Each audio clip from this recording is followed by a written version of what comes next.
anticuerpo O tiene otro sistema antigénico. Y si somos RH positivos, no vamos a tener a los anticuerpos anti-RH, ¿verdad? A menos que nos alosensibilicemos. Y no solamente hay grupo sanguíneo O, grupo sanguíneo A, grupo sanguíneo B, grupo sanguíneo RH, que está compuesto por D mayúscula, D minúscula, E mayúscula, E minúscula, C mayúscula, C minúscula. Sino, por ejemplo, tenemos anticuerpos, ¿sí? Perdón, antígenos, mayúscula y minúscula, MNS, el grupo sanguíneo Duffy, el grupo sanguíneo Kell, el grupo sanguíneo Lewis A, el grupo sanguíneo Lewis B, Duffy A, Duffy B. Entonces son un sinnúmero de proteínas que están en la membrana. Pero ninguno de nosotros va a tener anticuerpos, ¿verdad? Ni anti-Lewis, ni anti-Kell, ni anti-Kit, ni anti-Duffy, ni anti-I, ni anti-I minúscula, porque tenemos tolerancia inmunológica y obviamente tampoco estamos alosensibilizados. Ahora bien, la principal causa de anemia hemolítica aloinmune es la enfermedad hemolítica del recién nacido. La enfermedad hemolítica del recién nacido, chicos, es una enfermedad, ¿sí? O es una hemólisis adquirida, aloinmune, extracorpuscular, aguda, ¿sí? A ver, primero, es una anemia hemolítica, ¿sí? Aunque tengas horas de vida, es adquirida, porque no naces con anemia hemolítica. O sea, no heredas la anemia hemolítica, sino que adquieres, ¿por qué? Porque los aloanticuerpos de la mamá han pasado la barrera placentaria y están fijados a la membrana del glóbulo rojo y se está produciendo una hemólisis extravascular, adquirida, aguda, ¿sí? Y aloinmune, porque son anticuerpos que están pegados a la membrana, por eso la prueba de Coombs es positiva, porque son aloanticuerpos, ¿sí? Y es generalmente extracorpuscular porque se produce la hemólisis a nivel del sistema reticuloendoterial del vaso. Ahora, una pregunta, por ejemplo, de examen que yo les puedo hacer. ¿Cómo pueden ustedes establecer el diagnóstico diferencial en un recién nacido que tiene anemia, que tiene reticulocitos aumentados, que tiene bilirrubina indirecta aumentada y que sospechan anemia hemolítica del recién nacido versus anemia hemolítica del recién nacido pero el tipo hereditario? ¿Cómo podrían hacer el diagnóstico diferencial? Porque así sea un recién nacido chiquitito, de 2 horas de vida, está histérico, ¿sí? Y está anémico, y tiene reticulocitos aumentados, y al mismo tiempo tiene eritroblastos circulantes, tiene macrocitosis. ¿Cómo podemos establecer el diagnóstico diferencial? Súper fácil. La anemia hemolítica del recién nacido, que es de tipo adquirido extracorpuscular, es inmunológica. Por lo tanto, si nosotros le pedimos a ese recién nacido una prueba de Coombs directa, siempre es positiva. Pero si ese recién nacido que tiene hemólisis, le pedimos una prueba de Coombs directa y es negativa, no es una anemia hemolítica recién nacido aloinmune. Probablemente es una anemia hemolítica congénita severa, una talasemia beta, una anemia de células falciformes, una hemoglobinopatía por persistencia de hemoglobina fetal en niveles altos, una membranopatía asociada, ¿verdad? Una leptocitosis hereditaria severa. Entonces se dan cuenta cómo la prueba de Coombs es fundamental simplemente para hacer el diagnóstico diferencial. Y los pediatras también pueden hacer el diagnóstico diferencial entre anemia hemolítica de otras causas de ictericia neonatal, porque tú puedes tener una anemia, puedes tener ictericia con bilirrubina indirecta aumentada, pero sin anemia. En la anemia hemolítica siempre va a haber anemia y va a haber reticulocitos aumentados, pero a veces ven al recién nacido histérico y dicen, ah, que venga el hematólogo para saber si hay hemólisis. Pero, ¿cómo va a haber hemólisis si no tiene anemia y tiene reticulocitos normales? O muchas veces puede tener anemia y no tener reticulocitos aumentados, reticulocitos normales o reticulocitos bajos, bilirrubina indirecta aumentada. Entonces yo le digo, tal vez es inmadurez hepático, tal vez es un Krieger-Najal. No por tener bilirrubina indirecta va a ser anemia hemolítica, ¿verdad? ¿Está entendido? Muy bien. La enfermedad hemolítica recién nacido se produce cuando existe una incompatibilidad entre los antígenos eritrocitarios, es decir, proteínas eritrocitarias de la mamá con los del feto.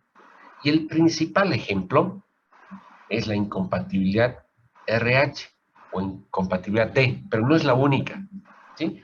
Por eso dice el ejemplo clásico es la isoinmunización del antígeno, al antígeno D del sistema RH, porque es el más inmunogénico. Vamos a poner un ejemplo, ¿no?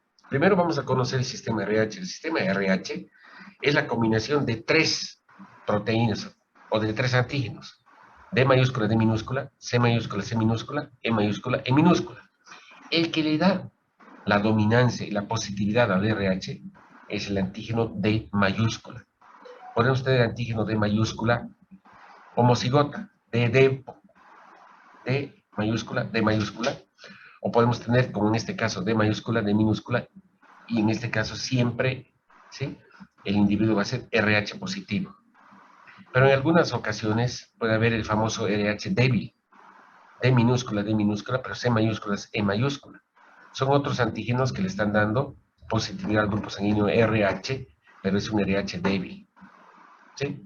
Pero no nos vamos a confundir más, eso vamos a llevar al final, o van a llevar eso al final cuando hablen de grupos sanguíneos y de transfusión sanguínea, al final de todas estas clases.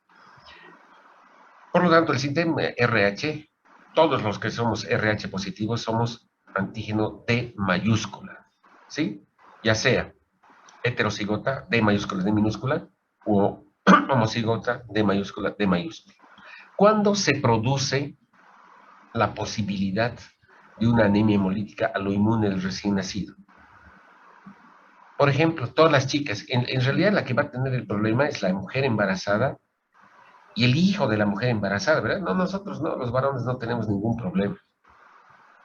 Por lo tanto, vamos a poner un ejemplo. Hagan de cuenta una de sus compañeras, la Brenda. La Brenda es RH negativa. ¿Qué significa eso?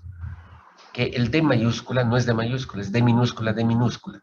Por lo tanto, ella es RH negativo y no tiene el antígeno D mayúscula. Por lo tanto, al no tener el antígeno D mayúscula, tampoco tiene anticuerpos anti-D, ¿verdad? Su chico, su futuro esposo, es D mayúscula, es RH positivo, ya sea D mayúscula homocigota o D mayúscula, como en este caso, D minúscula. Por lo tanto, siempre el dominante va a ser que el producto sea D mayúscula positivo, ¿verdad?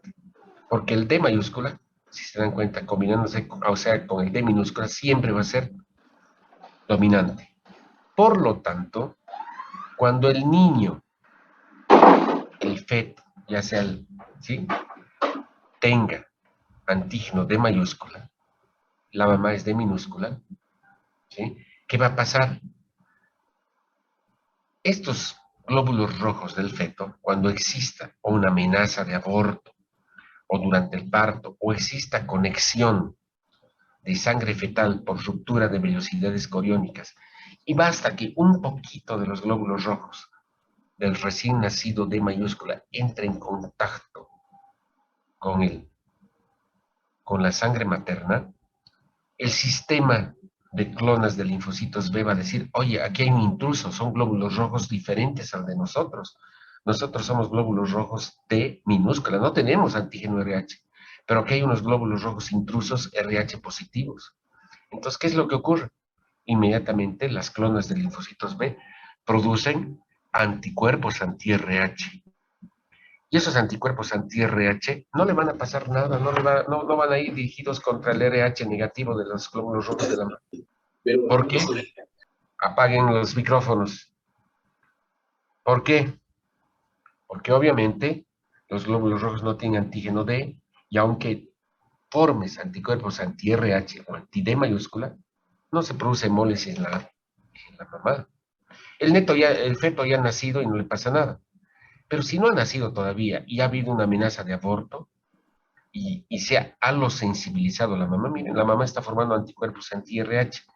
Esos anticuerpos anti-RH atravesan la barrera placentaria y van a ir a formar complejos inmunes con los glóbulos rojos RH positivos. Y al formar complejos inmunes y opsonizar la membrana, el sistema reticular endotelial del chiquito, del feto, va a producir una anemia hemolítica. A lo inmune, no autoinmune, porque el feto no está produciendo autoanticuerpos, está recibiendo aloanticuerpos de la mamá. ¿Está entendido? Ese es el principio básico de la anemia hemolítica aloinmune. Pero no solamente se produce, chicos, con el grupo sanguíneo RH, sino cualquier antígeno, miren, cualquier proteína del grupo sanguíneo ausente en la mamá, pero presente en el feto, puede inducir la formación de aloanticuerpos que causen hemólisis neonatal. Muchas veces decimos, pero si el niño es RH positivo y la mamá es RH positivo, ¿y por qué el niño va a tener, sí, anemia hemolítica? Se olvidan que no solamente es el RH, sino también puede haber incompatibilidad ABO, donde no necesariamente a la sensibilización. Ustedes que van a ser mamás y que son o RH positivo o RH positivo, pueden tener niños RH positivos, pero ¿qué tal si heredan el antígeno A del papá? O la mamá es OA y el papá es AA. Entonces, quiere decir que probablemente los glóbulos rojos van a ser del grupo sanguíneo A. No necesitas alosensibilizarte. En algún momento puede haber ruptura o paso de los anticuerpos anti-A de la mamá que van a pasar al feto y van a opsonizar y van a producir como si fuese una transfusión sanguínea, ¿se dan cuenta? Los glóbulos rojos, ¿sí? Del feto, que son A positivos, tienen antígeno A, van a ser opsonizados por esos anticuerpos anti-A que pasan de la mamá y se produce una enfermedad recién nacido por la incompatibilidad ABO, sin que necesariamente la mamá se alosensibilice. Es menos frecuente, pero en algunas ocasiones, sí, durante las primeras 24 horas hay una ictericia neonatal y una discreta anemia con CUMS positivo, y uno se rasca la cabeza y dice, ¿por qué el CUMS es positivo? Porque resulta, ¿sí? Y dicen, ah, pues la mamá es O, RH positivo, y el niño es A o B, RH positivo. Si la mamá es O positivo, tiene anti-A y anti-B. Y si el feto es A o el feto es B, es obvio. Aquí se está produciendo una anemia hemolítica del recién nacido por incompatibilidad ABO. Obviamente eso es posible y afortunadamente no es tan severo y es transitorio hasta que el sistema retículo endotelial, ¿sí?, del niño fagocite todos los glóbulos rojos que tienen opsonizados, ¿sí? Los antígenos, el antígeno A con los anticuerpos anti-A. Y como ya te has separado de la mamá, pues ya no va a pasar nada, se agotan los anticuerpos anti-A y la medulosa produce glóbulos rojos A positivos, pero y no pasa nada. Pero hay situaciones donde puede haber isosensibilización por anticuerpos irregulares de grupos sanguíneos Lewis A, Lewis B, DAFI A, DAFI B. ¿Cómo ocurre eso, por ejemplo? Hagamos de cuenta que es cualquiera de las chicas de aquí del curso, que es ORH positivas, pero resulta que habían sido Lewis A positivos y no sabíamos eso. Resulta que en algún momento sufren un accidente y tienen que transfundirse, ¿sí?, necesariamente. Y no se hace una prueba de compatibilidad previa. Uno dice, por la emergencia, pucha, mi compañera es ORH positivo y yo tengo grupo sanguíneo ORH positivo, le donaré. Cosas rarísimas, ¿no? Ya no se hace eso, pero en algunas situaciones de emergencia se hacía. Y resulta, ¿sí?, que la mamá era Lewis A positiva.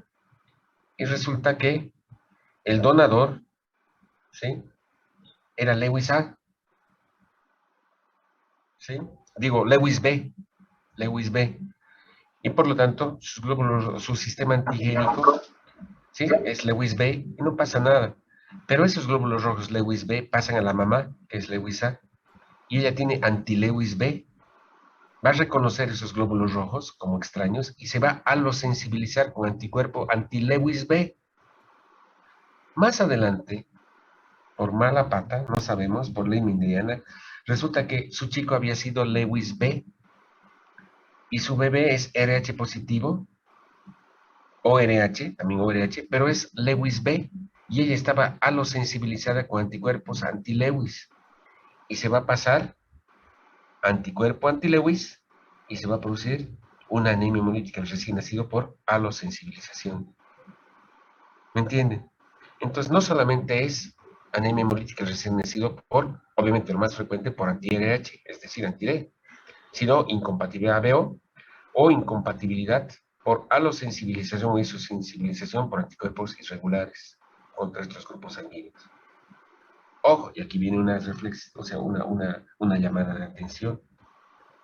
La mamá alosensibilizada puede tener CUMS indirecto positivo, sin que eso signifique que tenga anemia hemolítica. Es obvio. Bien, o sea, ¿por qué?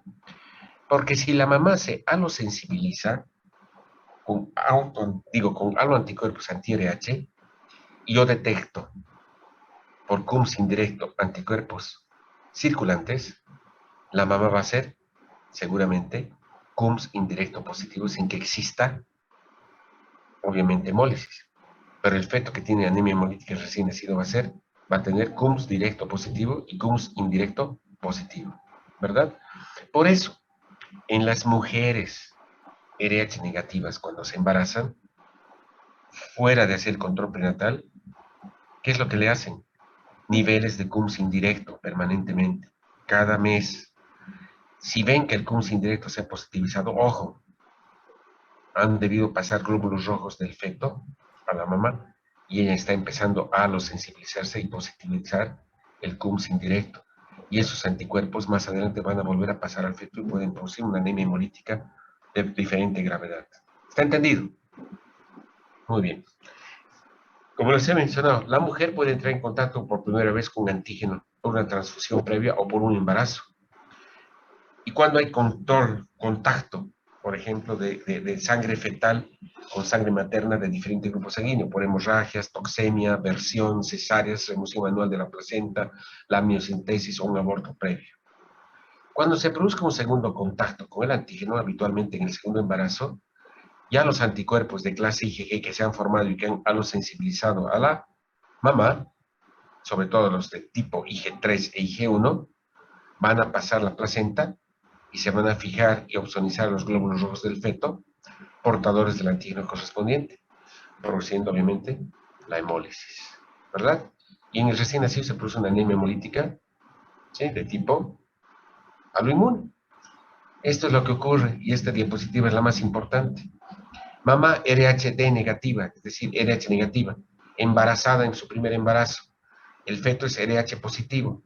Se produce una amenaza de aborto, o se produce un primer parto, o se produce cesárea. En ese proceso, escasos glóbulos rojos del feto van a pasar a la mamá, y la mamá va a detectar esto, y las clonas de la mamá de linfocitos B van a producir anticuerpos anti-RH. ¿En qué tiempo? 72 horas después de entrar en contacto. Entonces tenemos 72 horas para evitar que ocurra esto una vez que nazca el niño. Pero si no nos damos cuenta, en un segundo embarazo, cuando la mamá ha quedado alosensibilizada y ya tiene anticuerpos anti-RH, estos anticuerpos anti-RH van a atravesar la barrera placentaria, siendo la mamá D negativa, pero teniendo ya sensibilización anti-RH, y van a pasar al feto, que tiene RH positivo, y se va a producir una anemia hemolítica aloinmune. ¿Sí? Eso está bien, bien claro. La intensa anemia que se produce en el recién nacido provoca insuficiencia cardíaca, muchas veces con anasarca e hipoproteinemia, y se llama hidropesía fetal. Y en algunos casos muerte intrauterina, o sea, va a depender mucho de los niveles, ¿sí? O los títulos de autoanticuerpos. Generalmente eso en el segundo o tercer embarazo, si no hemos tenido el cuidado de evitar que la mamá se alosensibilice. Por otra parte, la bilirrubina que procede de la destrucción de la hemoglobina se libera en el líquido amniótico y puede ser eliminada por el hígado de la mamá. Pero cuando el hígado, cuando el recién nacido nace, esos niveles de bilirrubina indirecta no son suficientemente conjugadas porque el hígado del recién nacido todavía es inmaduro y se puede precipitar en, en los núcleos basales y se produce carníceros con muerte del recién nacido. ¿Cómo podemos saber si la mamá está produciendo? Ya está lo sensibilizada, no hay de otra, o sea, no hemos tenido el cuidado y la mamá tiene un segundo embarazo y está lo sensibilizada. Queremos saber si el niño no va a tener hidropesía fetal. Entonces el obstetra, el ginecólogo obstetra, tiene que hacer amniocentesis permanentemente durante el embarazo para que medir en el líquido amniótico los niveles de bilirrubina indirecta que se está produciendo. Si los niveles de bilirrubina indirecta están aumentando en la mamá, es peligroso. Entonces, ¿qué se tiene que hacer? Una transfusión intrauterina. Si la afección no es tan grave y el feto llega a nacer, la bilirrubina ya no puede ser metabolizada por la mamá y se produce, como le digo, ¿sí? Ictericia. Por eso se llama eritroblastosis. ¿Por qué? Porque en la sangre del niño va a haber eritroblastos, porque es un fenómeno compensador a la anemia hemolítica. Pero cuando la bilirrubina indirecta sobrepasa ciertos valores, se fija en núcleos cerebrales y se produce un cuadro que se llama kernícteros, con muerte del recién nacido. Por eso tenemos que evitar. Los neonatólogos, cuando descubren esto, tienen que hacer, ¿sí?, ciertas maniobras. Una de las maniobras es la exsanguinotransfusión, sacar la sangre del feto con anticuerpos y reemplazarla por grupo sanguíneo de la, ¿sí?, RH negativo, evitando de que haya una crisis hemolítica. Esto es lo que ocurre, miren, hidropesía fetal, insuficiencia cardíaca por una anemia hemolítica.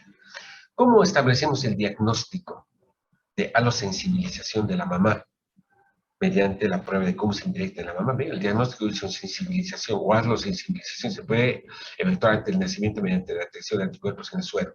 Si cualquiera de ustedes, chicas, es RH negativo y se embaraza, hagan pues prueba de Coombs indirecta. Siempre, hasta el nacimiento, su bebé tiene que tener Coombs indirecto negativo. Pero si cercano al nacimiento empieza a positivizarse, ojo, quiere decir que hay glóbulos rojos que están pasando al feto. Y eso está positivizando el cómo si se están alosensibilizando. En su siguiente embarazo va a ser grave. ¿Por qué? Porque el recién nacido va a tener hidropesía fetal. Si no ocurre eso y la mamá es CUMS indirecto negativo siempre, y es RH negativo, siempre toda mamá RH negativo al momento de nacer, ¿qué se tiene que hacer?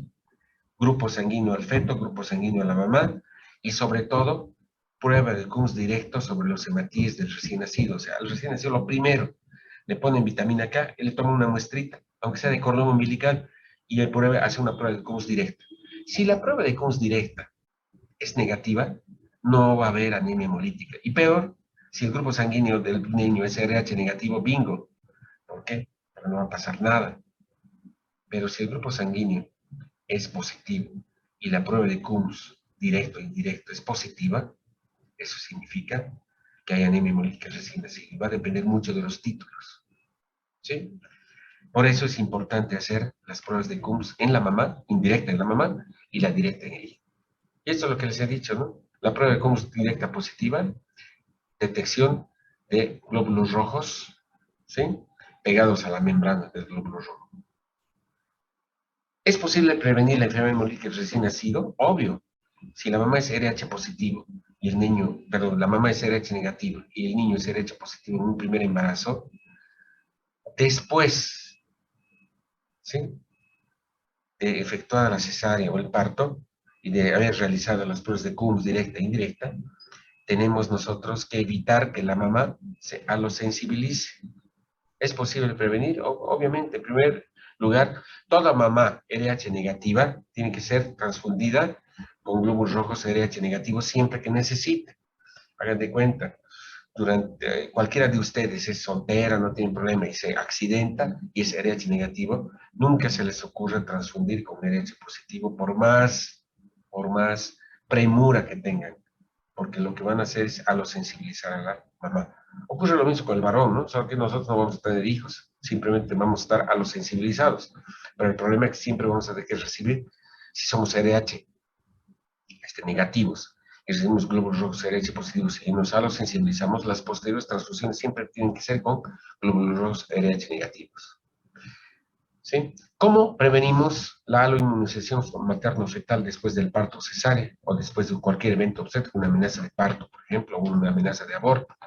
Mediante una argucia inmunológica, que es la inyección de globulina anti-RH a la mamá.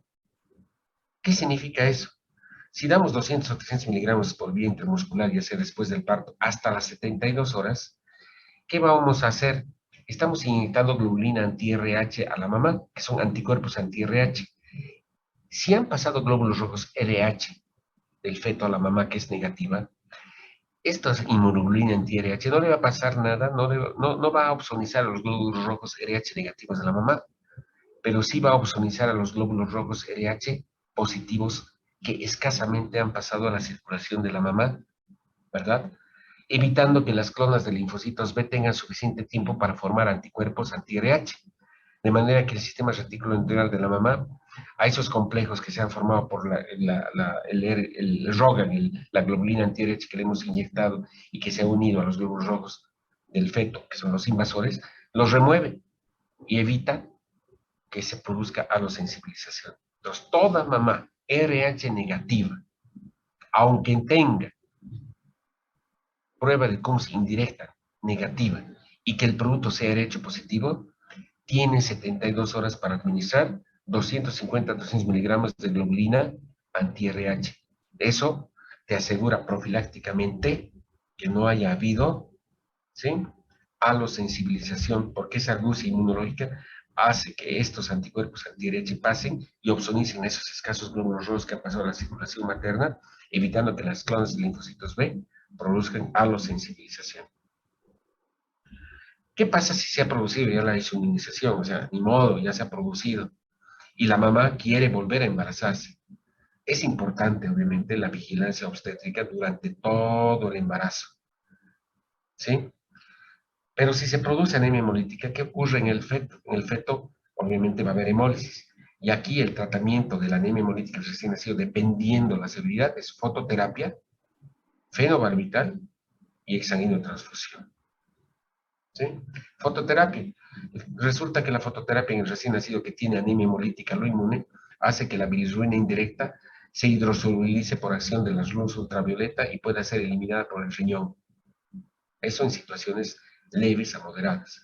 El fenobarbital es un barbitúrico, ¿verdad?, que hace que el hígado o el sistema microsómico hepático madure rápidamente y haya mayor cantidad de glucoroniltransferasa, produciendo mayor conjugación de bilirrubina indirecta en el hígado del feto y pueda extraerse y pueda eliminarse bilirrubina indirecta. Pero cuando la anemia hemolítica es severa, la única forma es la exsanguinotransfusión, es decir, sacar la sangre o los glóbulos rojos que están opsonizados y reemplazarlos por glóbulos rojos RH negativos temporalmente en el feto para que los anticuerpos anti-RH no opsonicen los glóbulos rojos y no se produzca anemia hemolítica. Hasta que ya la médula ósea del feto produzca glóbulos rojos RH positivos y estemos libres de anticuerpos anti-RH porque ya no se van a producir anticuerpos anti-RH porque ya has nacido y la mamá ya no va a pasar glóbulos rojos, digo, anticuerpos anti-RH. ¿Sí?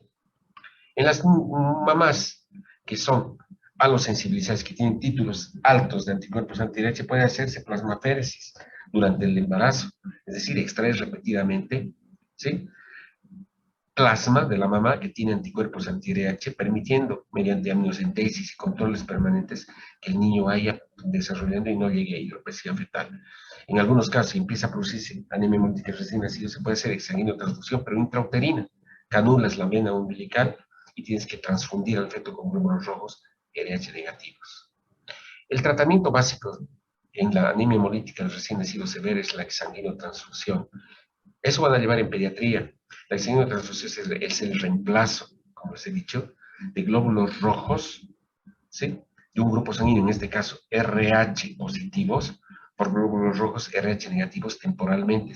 Se extrae toda la sangre RH positivo del niño y se transfunde glóbulos rojos RH negativos temporalmente para que no se produzca una anemia hemolítica recién nacido hasta que se elimine completamente y se negativice la prueba de CUMS directa. Muy bien. Entonces está entendido que es la anemia hemolítica por aloanticuerpos, no solamente por anticuerpos anti-RH, sino por anticuerpos por anticuerpos del sistema ABO o por anticuerpos irregulares, que normalmente no tenemos, pero se produce cuando otro sistema antigénico del glóbulo rojo ha penetrado, ¿sí?, ya lo sensibilizaba a la mamá. Muy bien. Bueno, ¿está entendido? ¿Tienen preguntas?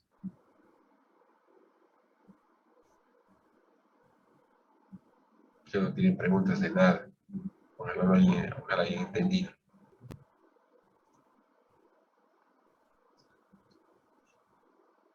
¿Preguntas? Pues yo les voy a preguntar todo esto en el examen. Si no tienen preguntas de aclarar ahorita en su examen parcial, si realmente van a tener dudas, y si no, sus dudas, van a estar complicados, chicos. Bueno, vamos a pasar, que esto es bien cortito, y vamos a pasar a las anemias hemolíticas no inmunológicas. Nuevamente, estamos frente a tu paciente que tiene crisis hemolítica, anemia, bilirrubina indirecta aumentada, reticulocitos aumentados, designancia láctica aumentada, pero la prueba de Coombs es negativa. Si la prueba de Coombs es negativa, chao, no es un proceso inmunológico, ni aloinmune ni autoinmune. ¿Sí? Y si es un hombre de 70 años que nunca ha tenido historia familiar y es la primera vez que tiene hemólisis, no vamos a pensar que es una anemia hemolítica Coombs negativo de tipo congénito. Vamos a referirnos a las anemias hemolíticas no inmunológicas. Todas estas, el común denominador es que tienen prueba de Coombs directa negativa. ¿Están viendo la diapositiva? Sí, doctor. La primera Sí, causas. muy bien. ¿Cuáles son las causas, chicos, entonces, de las anemias hemolíticas no inmunológicas? Inmediatamente, pues, si tienen esto ahí en su disco duro cerebral, es bien fácil, son esquemas. Van a decir, ¿será una anemia hemolítica por fragmentación eritrocitaria? Es obvio, si el glóbulo rojo se destruye en la circulación, libera hemoglobina.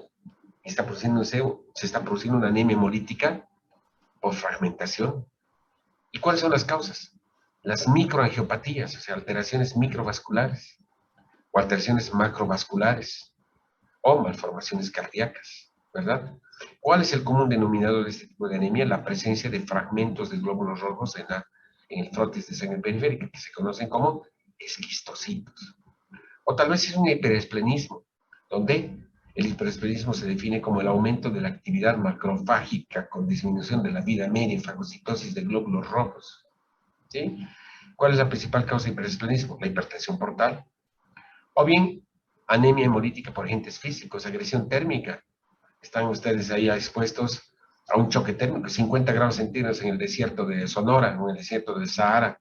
O no necesariamente en el desierto. Han visto las temperaturas elevadas que ha habido ahorita en Canadá, en los Estados Unidos en el verano, o en Europa. ¿Sí? Hay lugares donde han tenido 45 grados. La agresión térmica no solamente produce alteraciones enzimáticas intracelulares, sino lesión, ¿sí? A nivel de la piel, pues, y ahí están los glóbulos rojos, los capilares. O puede haber lisis osmótica. A ver, ¿cuándo vamos a poner cuándo lisis osmótica? Es bien fácil entender. Resulta que tu abuelito está internado en el hospital Harry Williams. Y resulta que él está recibiendo solución fisiológica. Y se equivoca la enfermera, y en lugar de poner solución fisiológica, le pone una solución de agua destilada. El agua destilada es una solución hipotónica, ¿verdad? Y por lo tanto, eso hace que cambie la osmolaridad del medio interno y se produce gran cantidad de líquido que ingresa a través de la membrana del glóbulo rojo y produce estallido del glóbulo rojo. Por eso es importante reemplazar siempre soluciones isotónicas, no soluciones hipotónicas, porque puedes producir hemólisis. O la radioterapia también puede producir hemólisis por agentes físicos. Infecciones. ¿Qué infecciones especialmente? 3 infecciones intraeritrocitarias. Ahí no están anotadas. Paludismo, Bartonella y Babesia. La bartonelosis, la babesiasis y el paludismo, la malaria, producen anemia hemolítica, pues, anemia hemolítica adquirida no inmunológica. Hemólisis relacionada con trastornos metabólicos como la beta-lipoproteinemia, las dislipidemias, la hipofosfatemia, déficit vitamínico de vitamina E, la enfermedad de Wilson, déficit de ceruloplasmina transportadora de cobre.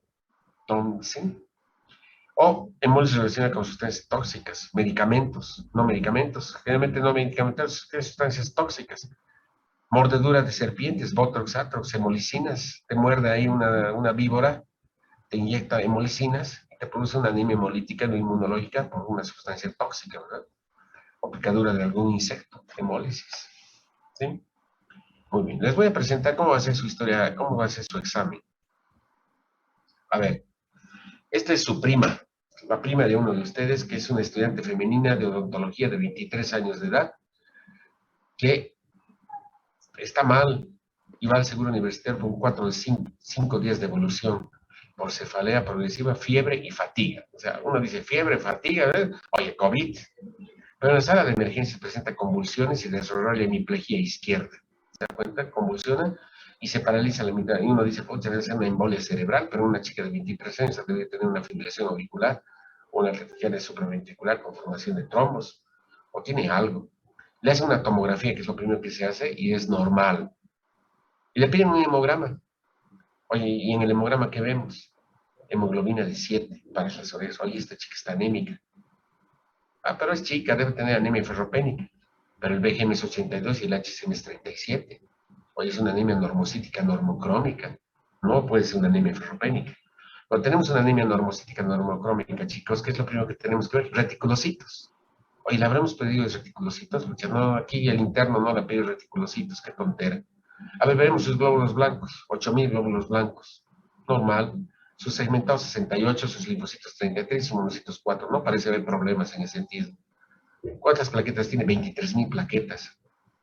Oye, 23.000 plaquetas. Tiene visitopenia y es una anemia normocítica normocrómica. Medio raro, tal vez tiene algún problema en la médula ósea, ¿no?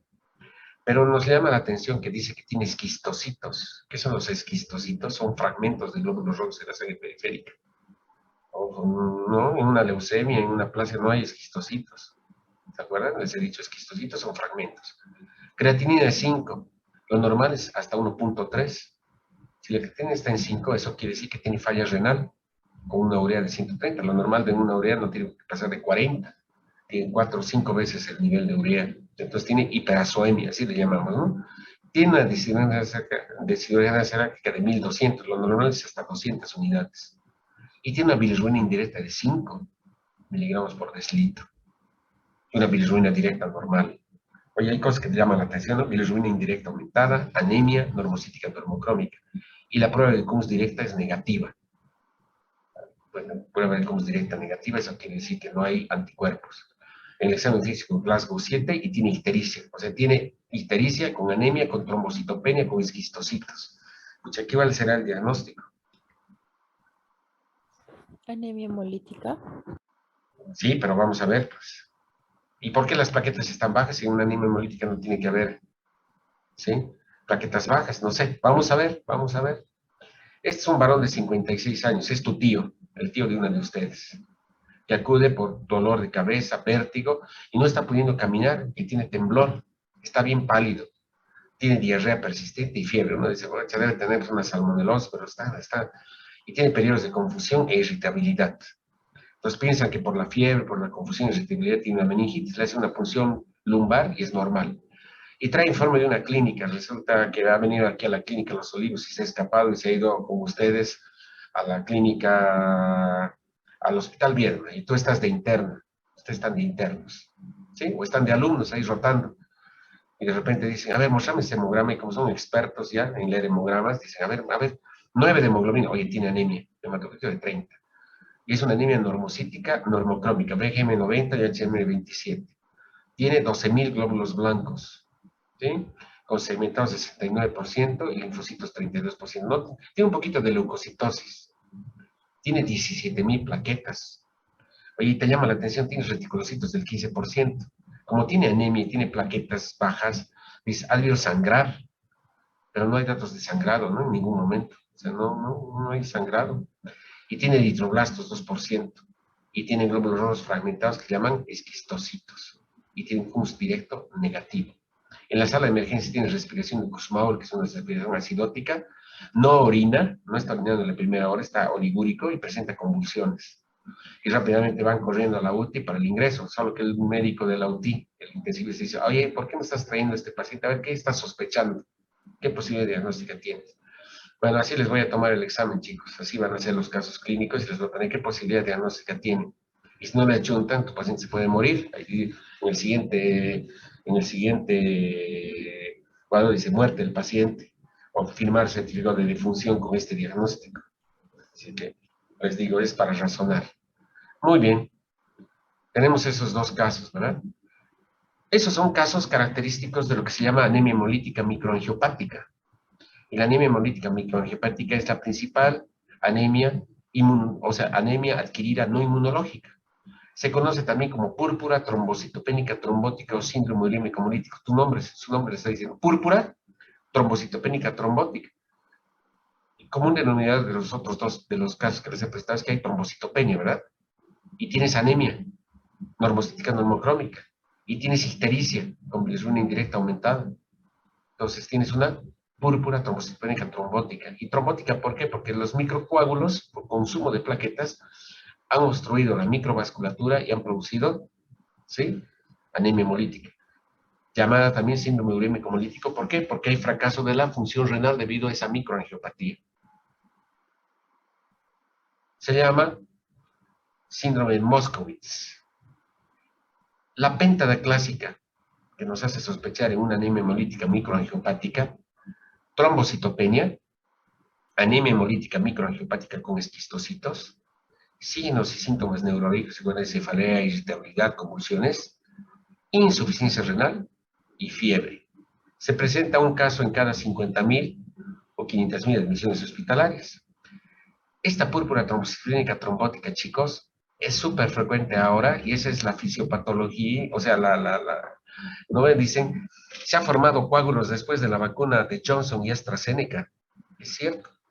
Ahora hay que incluir dentro de las causas de púrpura trombocitopénica trombótica, escasa y obviamente muy rara, la vacunación con Johnson y AstraZeneca contra COVID, porque inducen la formación de anemia hemolítica y microangiopática con formación de microtrombos y trombocitopenia.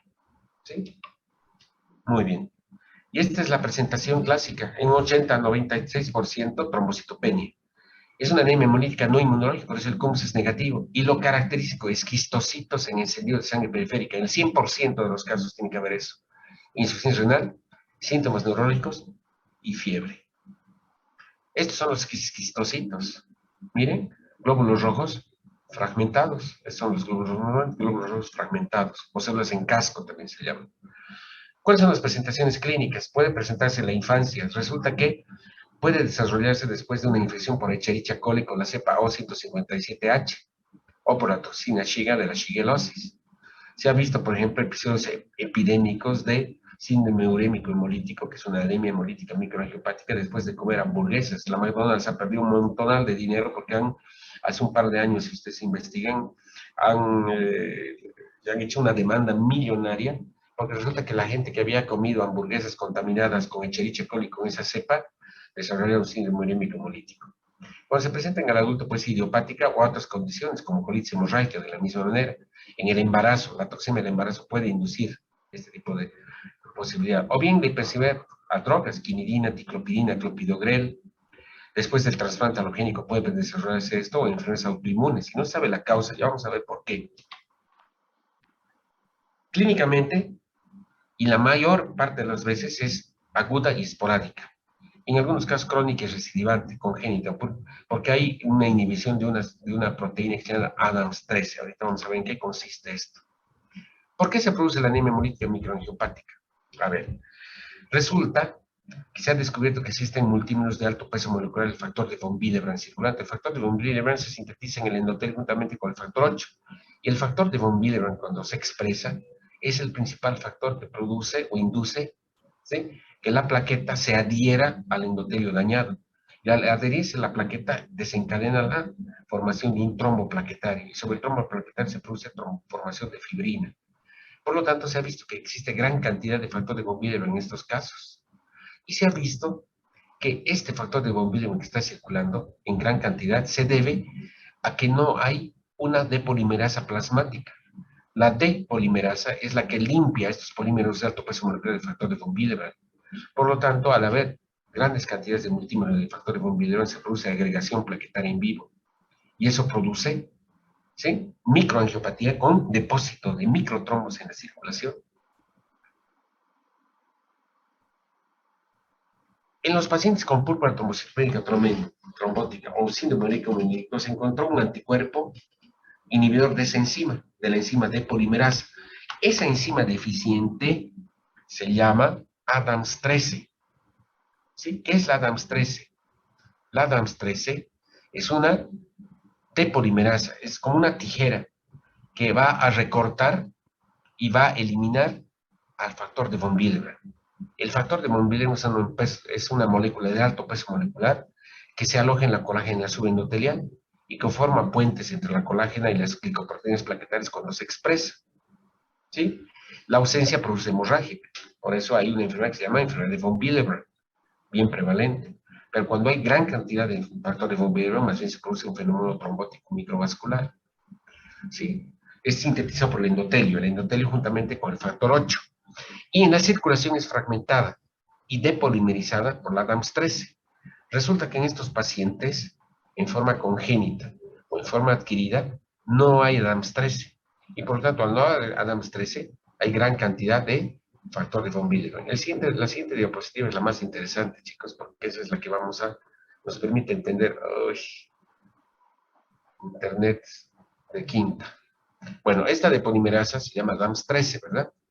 Disintegrin-like and metal proteasa with thrombospondin tipo 1, repeats, así se llama. Bueno, ADAMS3 es un acróstico de esta proteína desintegrasa, que es la que va a eliminar el factor de von Willebrand. Tiene una vida media de 2 a 3 días y es muy estable y se sintetiza en el hígado.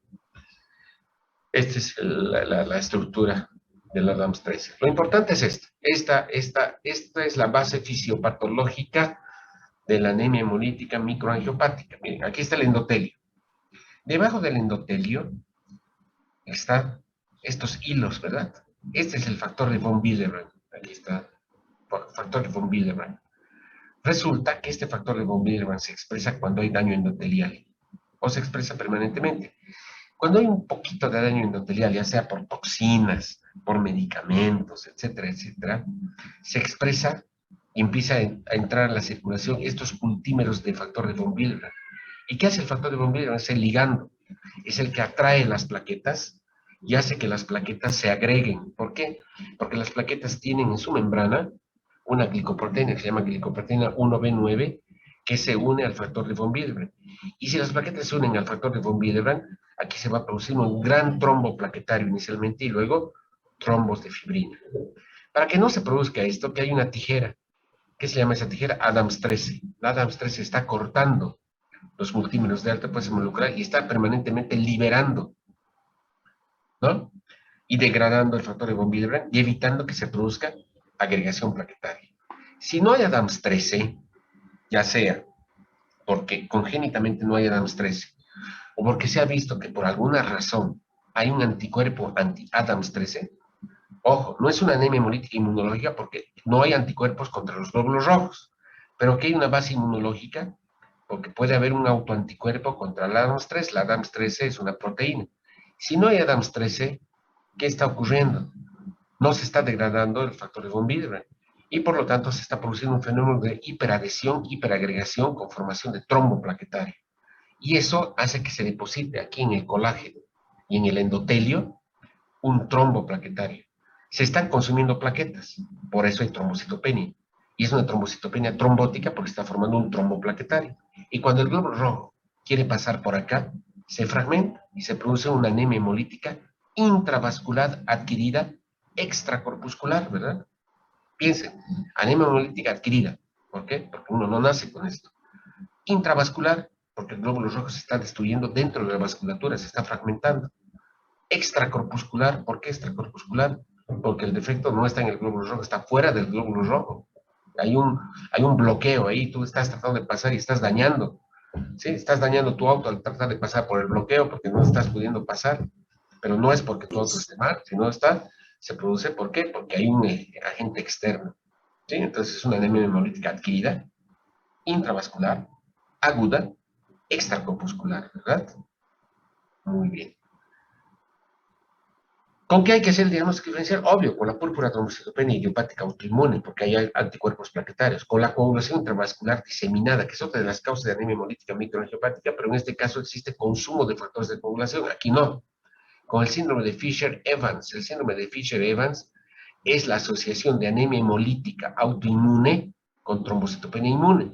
Por eso aquí siempre el CUMS es positivo, porque es una anemia hemolítica autoinmune de tipo caliente.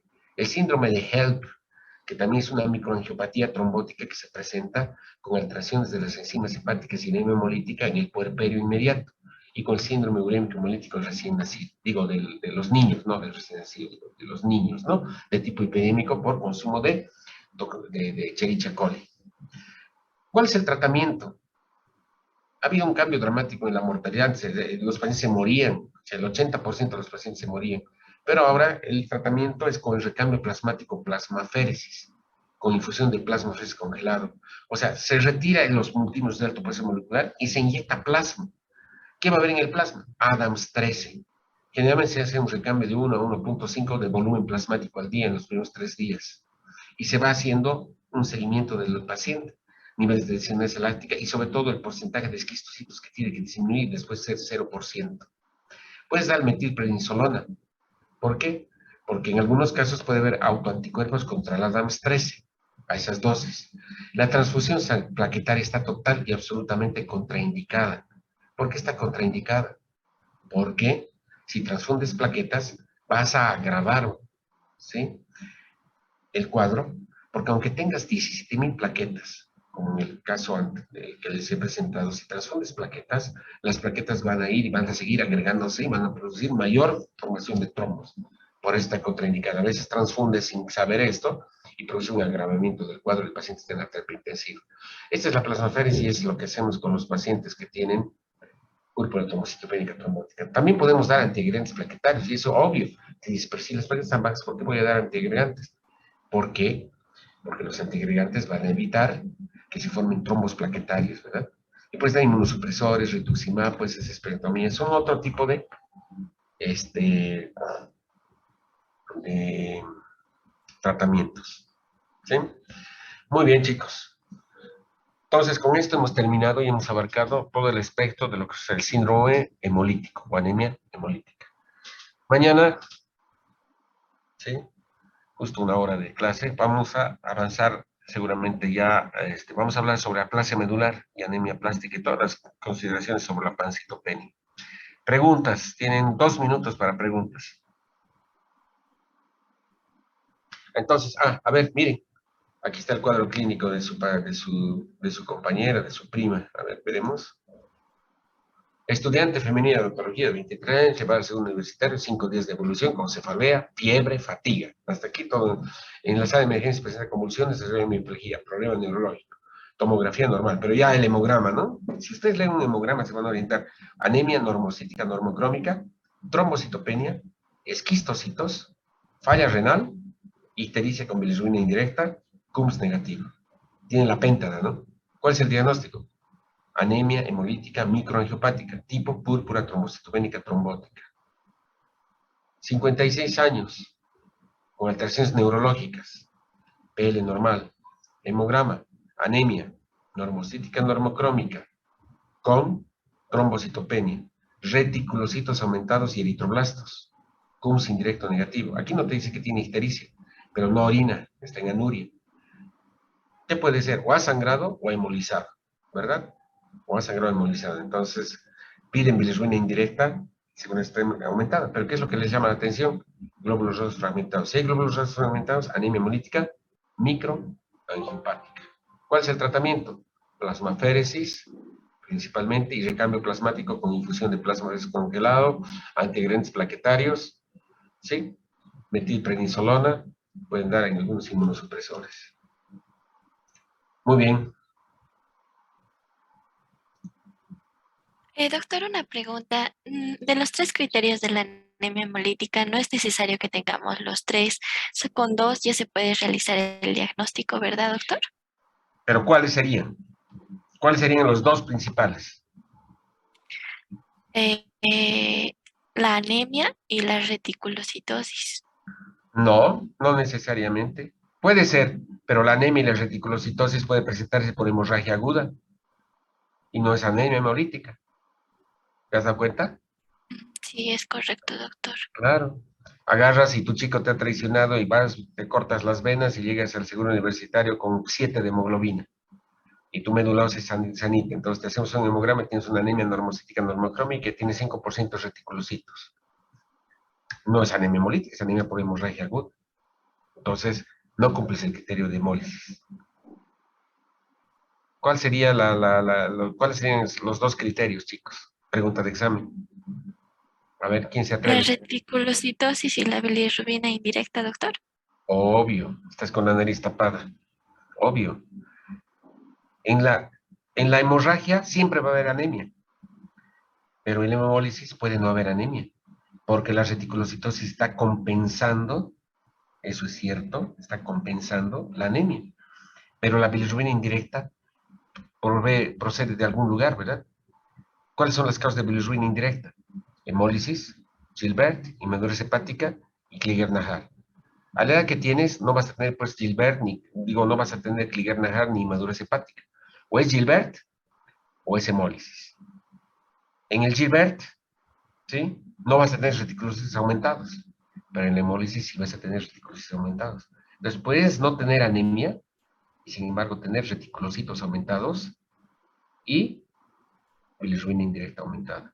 Entonces, si tienes bilirrubina indirecta aumentada y reticulocitos aumentados, aunque no hay anemia, paras la oreja y dices, oh, debe tener una anemia hemolítica compensada. Obvio, ¿sí? Todavía tienes ácido fólico, estás compensando. Resulta que le pides una prueba de Cummings y la prueba de Cummings es positiva. Ya te dices, oye, es una anemia hemolítica inmunológica. Resulta que debe ser una anemia hemolítica autoinmune con un lupus eritematoso sin que todavía esté con anemia, pero tienes una baja intensidad de hemólisis. O tienes una microesferocitosis hereditaria leve. Todavía no tienes anemia, tienes hiperesplenismo, tienes esplenomegalia. Ahí está produciendo fagocitosis de los glóbulos rojos esferocíticos, pero tienes tu médula ósea normal y estás compensando.